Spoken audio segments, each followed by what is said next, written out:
North Korea ने मिसाइलें दागी और मिसाइलें जो दागी गई वो भी अमेरिका के लिए बहुत बड़ी एक तरीके से कहिए चुनौती है। नॉर्थ कोरिया की तरफ से न्यूक्लियर मिसाइल्स का टेस्ट किया गया ये कहा जा रहा है और किस तरीके से नॉर्थ कोरिया ने अमेरिका की हेकड़ी निकाल दी इसको भी मैं आपके सामने रखने जा रहा हूं और बात इस पर भी करेंगे कि 24 घंटे के अंदर अंदर नेतन्याहू का दूसरा वीडियो सामने आया है। क्या वाकई नेतन्याहू बाबू बहुत घबराए हुए हैं और इसीलिए वो अपने आप को साबित करने के चक्कर में बार बार कैमरे के सामने आकर के पोज दे रहे हैं, यह मामला उल्टा पड़ गया है और डीप फेक वीडियो सामने आ गया और उसको लेकर के सफाई देनी पड़ रही है। भारत में इजराइल की एम्बेसी वहां पर भी सफाई दी गई है, वो भी मैं आपको बताऊंगा।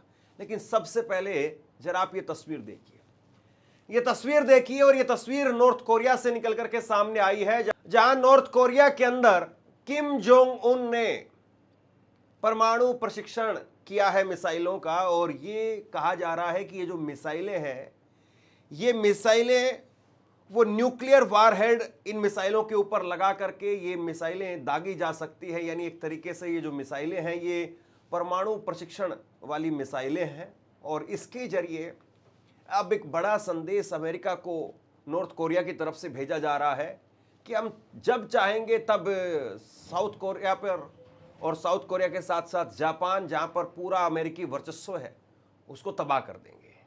अब सबसे बड़ी बात यह है कि यहां पर नॉर्थ कोरिया के supreme leader Kim Jong Un वो छाती ठोक करके डंके की चोट पर यह कह रहे हैं कि हम कर रहे हैं परमाणु प्रशिक्षण, आ जाओ जरा कौन आते हैं मैदान में, क्योंकि उस देश के पास में पहले से 100 परमाणु बम है। और इस वक्त में सोशल मीडिया में यही नैरेटिव चल रहा है कि इस बच्चे के पास में बहुत महंगे महंगे खिलौने हैं, कोई खेलने के लिए नहीं आता है। यानी नॉर्थ कोरिया उसके पास में परमाणु हथियार हैं, बड़ी बड़ी मिसाइलें हैं, 15,000 किलोमीटर दूर तक मार करने वाली मिसाइलें हैं और अमेरिका की हिम्मत नहीं हो पाती है कि अमेरिका आकर के नॉर्थ कोरिया को कुछ कह भी दे। उल्टा डोनाल्ड ट्रंप नॉर्थ कोरिया से मिलने के लिए प्लानिंग कर रहे थे। अब युद्ध के बाद में पता नहीं हो पाएगा कि नहीं हो पाएगा, लेकिन एक बार पिछली बार जो है उनका जो कार्यकाल था उसमें प्लानिंग उसमें मुलाकात भी हुई थी। तो आप सोचिए कि एक तरफ ईरान के ऊपर आपने हमला बोल दिया, ईरान के ऊपर आपने ये इल्जाम लगाया कि ईरान अपने परमाणु हथियार बना रहा है, जबकि ईरान की तरफ से कहा गया, उनके विदेश मंत्री ने कहा कि हमने कहीं कोई काम चोरी छिपे नहीं किया, हमारे पास में 60% यूरेनियम एनरिचमेंट था और ये पूरी दुनिया को पता था, सबको पता था ये, और हम उसको कम करने के लिए जेनेवा के अंदर जो बैठक हुई उसमें हम उसको कम करने के लिए भी तैयार हो गए थे, अपने उस कार्यक्रम को रोकने के लिए भी तैयार हो गए थे, लेकिन उसके बावजूद इन्होंने हम पर हमला कर दिया। अब्बास अरागची ने यहां तक कहा कि ओमान के विदेश मंत्री वो तैयार हो गए थे और ओमान के विदेश मंत्री दोनों देशों के तरफ से जो प्रस्ताव रखा गया था, समझौते का प्रस्ताव, और उस प्रस्ताव को वो पब्लिश करने वाले थे, जारी करने वाले थे। और इसके लिए अमेरिका और ईरान दोनों देशों के डेलीगेट से बात हो चुकी थी, दोनों ने अपनी सहमति भी दे दी थी, लेकिन इन्होंने फिर हमारे ऊपर हमला कर दिया। अब ये कभी भी नॉर्थ कोरिया की तरफ नहीं जाते हैं, नॉर्थ कोरिया को जाकर के उंगली नहीं करते हैं कि भाई तुम परमाणु हथियार नहीं बनाओगे, तुम मिसाइलों का प्रशिक्षण नहीं करोगे। ये जो मिसाइलें हैं, ये मैंने आपको शनिवार को खबर दिखाई थी, 12 मिसाइलें जो है वो दागी गई और अब जो है ये तस्वीरें निकल करके सामने आई है। आपको याद होगा मैंने परसों खबर दिखाई थी आपको शनिवार को, और उसमें जापान की तरफ से कहा गया था कि 10 अननोन बैलिस्टिक मिसाइलें आई है। दरअसल वो 10 नहीं थी, 12 थी और ये न्यूक्लियर हेड वाली मिसाइलें थी। हालांकि इस पर न्यूक्लियर हेड फिक्स नहीं किया गया था, लेकिन इन मिसाइलों पर आगे न्यूक्लियर हेड फिक्स किया जा सकता है। यानी ये न्यूक्लियर एक तरीके से आप ये कहिए कि हथियार का काम करेंगी। और ऐसे में ये 400 किलोमीटर की कम रेंज की मिसाइलें हैं और इन्होंने 364 किलोमीटर का अपना जो टारगेट था उसको अचीव किया है। अब देखिए बड़ी बात क्या है, बड़ी बात यह है कि भाई आपने दुनिया में, डोनाल्ड ट्रंप ने, अमेरिका ने दादागिरी एक तरीके से दिखाई और दादागिरी दिखाते हुए कहा कि भाई हम किसी को परमाणु हथियार नहीं बनाने देंगे, हम ऐसा नहीं करने देंगे, हम वैसा नहीं करने देंगे। आप इराक पर टूट पड़े, सद्दाम हुसैन को फांसी दे दी कि उनके पास जैविक हथियार हैं। आप कभी जाते क्यों नहीं है मोटा भाई की तरफ? वो मोटा भाई वेलकम करने के लिए तैयार है आपका। और मोटा भाई जिस तरीके से दिखाई देते हैं, उनकी एक अलग ही दुनिया है, कहीं किसी से कोई मतलब नहीं, अपना एक अलग ही उनका जोन है, उसी जोन में वो रहते हैं। और लगातार मोटा भाई का उनका एक ही काम है, दे दनादन दे दनादन दे दनादन। हथियारों के शौकीन है वो, हथियार बनाते रहते हैं, जितना हो सकता है बस हथियार बनाते रहो। और इसका सीधा सा मतलब ये है कि भाई कोई तुम्हारी तरफ आंख उठा करके नहीं देखेगा, फिर अपने देश में आपको जो करना है करिए। हालांकि तानाशाह कहा जाता है किम जोंग उन को, और ये सच्चाई है कि वहां पर एक्सेस है नहीं। आप किसी भी प्रकार का एक्सेस वहां पर लेना चाहें कि वहां पर जाकर के हम कुछ ग्राउंड रिपोर्टिंग करना चाहते हैं, वहां की तस्वीरें देखना चाहते हैं, दिखाना चाहते हैं, कोई मतलब नहीं है दुनिया से, अपनी एक अलग ही दुनिया में है। यूएनएससी ने उनको प्रतिबंध किया हुआ है, लेकिन उनको कोई फर्क नहीं पड़ता है। रूस के साथ में संबंध है, चीन के साथ में संबंध है, अच्छे संबंध है, बस उतनी ही उनकी एक तरीके से दुनिया है। और उनके साथ में भी जो प्रोफेशनल जो रिश्ते हैं वो हैं, ज़्यादा उसमें भी नहीं है कि चलिए हर शनिवार को वहाँ पर बैठे रहते हैं, ऐसा भी नहीं है। किम जोंग उन, उनकी एक अलग लाइफस्टाइल है, अलग तरीका है। अब वो अपनी बेटी को साथ में रखते हैं, बहुत हद तक उनकी बेटी जो है वही आगे चल करके उनकी उत्तराधिकारी बनेगी। उनकी बेटी का जो नाम है मैं आपको बता रहा हूँ, किम जू ए उनकी बेटी है, किम जोंग उन की। और यही बेटी आजकल जो है वो सब जगह पर दिखाई देती है, जहाँ पर भी वो परमाणु प्रशिक्षण करने के लिए जाते हैं या कोई मिसाइल का प्रशिक्षण करने के लिए जाते हैं, तो हर जगह पर उनकी बेटी दिखाई देती है। अब देखिए सबसे बड़ी बात यह है कि अमेरिका की जो दादागिरी है वो यहाँ पर आकर के फेल हो जाती है कि आप ईरान जैसे मुल्क को या आप इराक को, इनको निशाना बनाते हैं, अफगानिस्तान को निशाना बनाते हैं, वहाँ पर जाकर के लाखों लाख मुसलमानों को मौत के घाट उतार देते हैं। और ये भी जो है वो आप इसके अंदर ये भी रियायत नहीं देखते हैं कि रमजान चल रहा है, उनका पवित्र महीना है, या उनका कोई पवित्र त्यौहार आ रहा है, इस बात की भी जो आपके अंदर कोई शर्म नहीं है। आप पूरी तरह से क्रूरता दिखाई दे, एक वहाँ पर बरतते हैं, क्रूरता के साथ में एक्शन करते हैं मुस्लिम देशों के अंदर जा करके, वहाँ पर घुस करके, लेकिन कभी हिम्मत नहीं हो पाती इनकी मोटा भाई के साथ में खेलने की। मोटा भाई बड़े खिलौने रख करके बैठे हुए हैं और वो कह रहे हैं आओ ट्रम्प चचा आओ, खेलते हैं आओ, लेकिन कभी जा ही नहीं पा रहे हैं।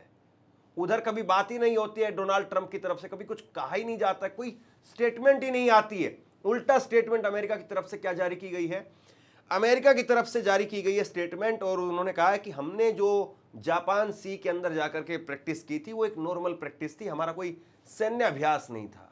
दरअसल इस खेल को मैंने आपको समझाया था, जापान सी के अंदर यानी जापान के समुद्र में जाकर के अमेरिका, उधर से साउथ कोरिया और उधर से जापान, ये तीनों जाकर के इकट्ठा होकर के प्रैक्टिस करते हैं। और दरअसल ये प्रैक्टिस नहीं है, बल्कि ये एक तरीके से नॉर्थ कोरिया के ऊपर, किम जोंग उन के ऊपर प्रेशर बनाने की एक टैक्टिस है। उनके ऊपर प्रेशर बनाने का तरीका है कि हाँ हम तुमको छोड़ेंगे नहीं, हम लगातार कोशिश कर रहे हैं, हम तीनों एक साथ इकट्ठा होकर के आपको मारेंगे। हालांकि वैसे अगर आप देखें तो साउथ कोरिया और जापान और अमेरिका कोई अलग अलग नहीं है, ये एक ही है। यानी डोनाल्ड ट्रंप, अमेरिका, उन्हीं का पूरा एक तरीके से दखल है और वही सब कुछ जो है वो करते हैं, वहां पर वही सब कुछ देखते हैं। मिलिट्री का सारा प्रबंध करना, वहां की सुरक्षा देखना, ये सब काम जो है वो अमेरिका के हाथों में है। और नॉर्थ कोरिया वो इसीलिए वहां पर मार करता है। और मैंने आपको ये भी बताया था कि आयरन डोम सिस्टम वो फेल हो रहा है लगातार इजराइल के अंदर, ईरान की मार की वजह से। आयरन बीम कहा गया कि एक नया सिस्टम इजाद किया गया है, लेकिन वो भी कोई बहुत कारागार साबित नहीं हो रहा है।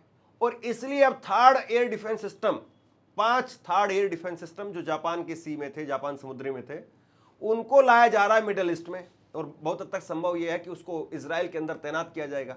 लेकिन इजराइल में जब तैनाती होती है तो 10 से 12 दिन का समय लग जाता है तकरीबन।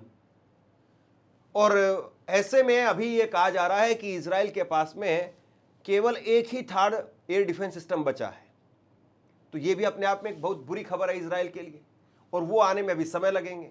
और ऐसे में नॉर्थ कोरिया प्रेशर बना रहा है कि भाई अगर ईरान में ज़्यादा आतंक फैलाया तो हम यहाँ पर फोड़ना शुरू कर देंगे, यहाँ पर हम धमाके करना शुरू कर देंगे। ये कुल मिलाकर के इस वक्त में north Korea, America, south Korea और जापान की जो है वो इस वक्त में तस्वीरें निकल करके सामने आ रही, वो मैं आपके सामने रखी। अब जो है एक तस्वीर आप देखिए, नेतन्याहू की ये तस्वीर है। और नेतन्याहू जो है वो 24 घंटे के अंदर दूसरी बार पब्लिक के बीच में जो दिखाई दिए। यहाँ पर कुछ लोग हैं, कुछ महिलाएं हैं, उनके साथ में नेतन्याहू जो है वो दिखाई दे रहे हैं और नेतन्याहू लोगों से मिलते हुए, महिलाओं से मिलते हुए, तस्वीरें खिंचवाते हुए नजर आ रहे हैं और खुद जो है उनसे मिल करके लोगों को बता रहे हैं कि नहीं साहब अपन जिंदा है। अब साहब ऐसा आपने क्या काम किया है कि आपको सामने आ करके बताना पड़ रहा है कि मैं ईमानदार हूँ, मैं ईमानदार हूँ, मैं ईमानदार हूँ। इतने कौन से बड़े जो है वो आप हरिश्चंद्र हैं कि आपको गाना पड़ रहा है आपकी वीर गाथाएं। आप ये कह रहे हैं कि नहीं मैं जिंदा हूँ, मैं जिंदा हूँ, मैं जिंदा हूँ, ये आपको बताना पड़ रहा है। तो ऐसा आपने क्या किया है, ऐसा क्या हुआ है कि आप गाते हुए फिर रहे हैं। दरअसल इजराइल में बहुत भयंकर तरीके से जो है वो विरोध लगातार उभर करके सामने आ रहा है और नेतन्याहू कहीं ना कहीं इस कंट्रोवर्सी को हवा दे करके, जो उनको मारे जाने की जो कंट्रोवर्सी है उसको हवा दे करके इसको भुनाना चाहते हैं। और नेतन्याहू की कोशिश ये है कि चलिए किसी न किसी तरीके से इस मुद्दे में हवा भरी जाए और इसके जरिए जो है वो लोगों का ध्यान डाइवर्ट कर दिया जाए।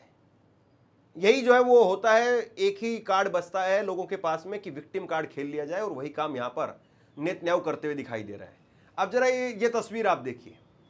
भारत के अंदर जो है वो इजरायली प्रधानमंत्री नेतन्याहू के जो कैफे वाला वीडियो था उसको AI जनरेटेड कहा गया और इसको लेकर के भारत के अंदर इजराइल के राजदूत हैं, उन्होंने कहा कि नहीं ये कैफे वाला वीडियो AI फर्जीवाड़ा नहीं था, बल्कि असल में बहुत सारी ऐसी भ्रामक सूचनाएं फैलाई जा रही है क्योंकि ईरान और उनके मिलीभगत करने वाले लोग अपनी कमजोरी छुपाना चाहते हैं।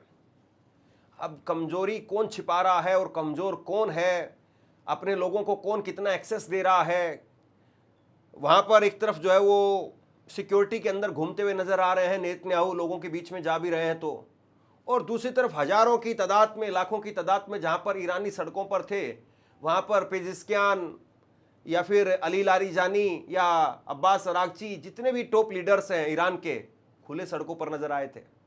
कहीं कोई उन पर पत्थर नहीं मार रहा था, कहीं कोई उनको लाठी नहीं मार रहा था, कहीं कोई उनके कपड़े नहीं फाड़ रहा था। सब शांति से उनसे मिल रहे थे, मुस्कुरा रहे थे, हौसला अफजाई कर रहे थे, फोटो खिंचवा रहे थे और ये कह रहे हैं कि कमजोरी छिपा रहे थे। हालांकि अमेरिका की तरफ से भी यही कहा गया था कि चूहे बिल में छुप गए हैं। तो ये सारी बातें, ये सारी डींगे एक तरीके से हाँकी जा रही है, लेकिन पूरी दुनिया जानती है कि इस वक्त में अमेरिका की स्थिति क्या है, इजराइल की स्थिति क्या है। आप नॉर्थ कोरिया के सामने चूं तक नहीं निकाल पाते हैं और ईरान के ऊपर आप चढ़ गए हैं, लेकिन ईरान को जितना आप समझ रहे थे उससे कहीं ज़्यादा गहरा ईरान जो है वो अब आपको उसकी जड़ें महसूस हो रही होंगी कि ईरान की जड़ें कितनी गहरी हैं और ईरान की लीडरशिप, ईरान की फौज, IRGC और उनके पास में जो हथियारों का जखीरा है वो कितना बड़ा है और उससे आप निपट नहीं पाएंगे। कम से कम ये अब साफ तौर पर जो है वो इजराइल को और अमेरिका को समझ में आ रहा है। लिहाजा वो छोटी छोटी चीज़ों को घुमा घुमा करके उसमें हवा भर करके एक ट्विस्ट पैदा करना चाहते हैं, लेकिन क्या असल में इजराइल के लोगों का ध्यान वो भटका पाएंगे? जो लोग लगातार सड़कों पर आ रहे हैं, पुलिस के साथ में भिड़ रहे हैं, ये तस्वीर जरा आप देख लीजिए। अब वहां पर इजराइल के अंदर लोग पुलिस के साथ में भिड़ते हुए नजर आ रहे हैं, पुलिस धक्का मार रही है उनको। लोग वहां पर हैं जो वीडियो बना रहे हैं और पहले तेल अवीव से, जेरूसलम से, हाइफा से कोई तस्वीर सामने नहीं आती थी, लेकिन अब लगातार वहां से तस्वीरें निकल करके सामने आ रही है। लोग सड़कों पर आ रहे हैं, वीडियो भी बना रहे हैं, लोगों के अंदर का जो डर था वो धीरे धीरे निकल रहा है।